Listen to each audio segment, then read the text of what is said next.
ভাই আমার গাড়ির ভাই তেল শেষ হয়ে গেছে ভাই, এক জায়গায় যাচ্ছিলাম ফাঁকা মাঠে, গাড়ির তেল শেষ হয়ে গেছে।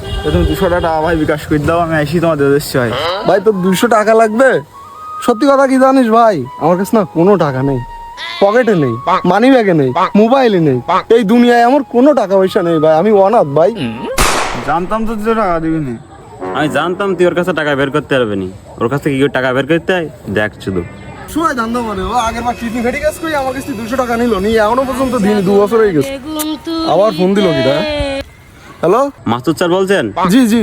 আমি বিকাশ থেকে নাইট বলছিলাম, আপনার অ্যাকাউন্টে 50,000 টাকা ঢুকছে। হ্যাঁ না না ভাই, আমার অ্যাকাউন্টে এত টাকা নেই, আসেনি তো। টাকাটি একদম ভুল করে পাঠিয়ে ফেলেছে।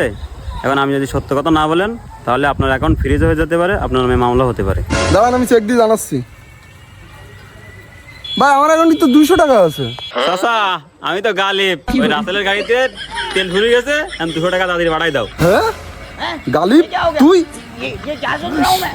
হ্যাঁ ঠিক আছে পাঠাচ্ছি, রাখ। দেখ টাকা চলে টাকা আদায় করতে হয়, তুই তো জানিস নি।